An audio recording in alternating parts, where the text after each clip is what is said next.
Gaur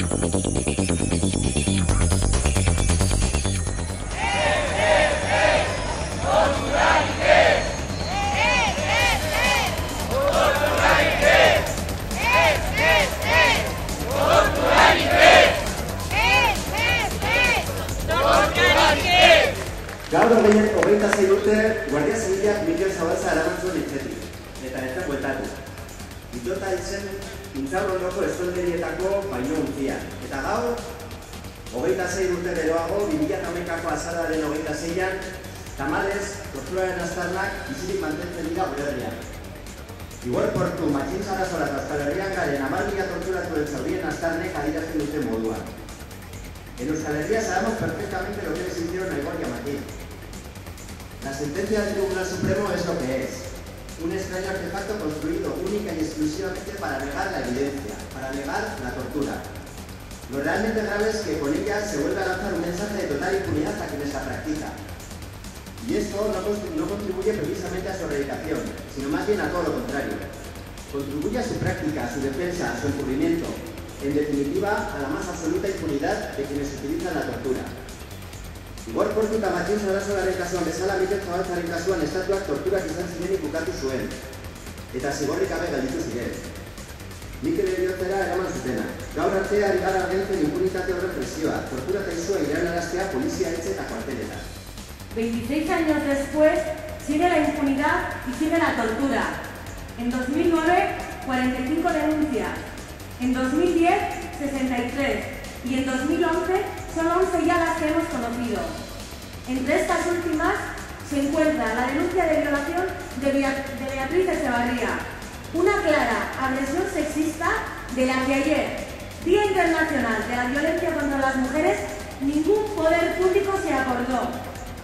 Su denuncia también ha sido archivada este mismo mes. Un juez de Bilbao se niega a investigar la violación de Beatriz, volviendo a dotar de impunidad a sus torturadores y a sus violadores. Desde Amnistía Internacional hasta el Comité contra la Tortura de Naciones Unidas, pasando por el Comité Europeo para la Prevención de la Tortura, han denunciado el uso de esta grave práctica contra Euskal Herria. Cada vez más informes incluyen al Estado español en el mapa mundial de los horrores. ¿Hasta cuándo? ¿Cuándo dejarán de utilizar la tortura como herramienta política contra este país? ¿A quién esperan para derogar de una vez por todas el régimen de incomunicación? Euskal Herrian, gauzatu nahi dugu, konponbide prozesuaren aurkako norabidean kokatzen ditugu adibide guzti hauek.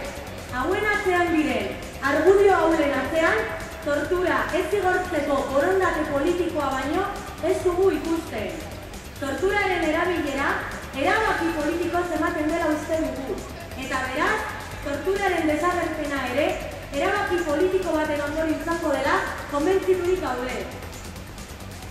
Bakea eta gatazkaren konponbidea lortzeko, beharrezkoa da Espainiako estatua, polizia etxe eta kuarteletan torturari bide ematen dioten mekanismo ororen desagerpena. Eta beharrezkoa da baita ere, herri honetan tortura jasan duten milaka pertsonei eragindako sufrimendua onartzea. Por lo tanto, tenemos muchísimo trabajo por delante para hacer. Mediante la movilización social y el compromiso colectivo, tenemos que conseguir que se derogue de una vez por todas el régimen de incomunicación y que se apliquen las medidas de erradicación de la tortura.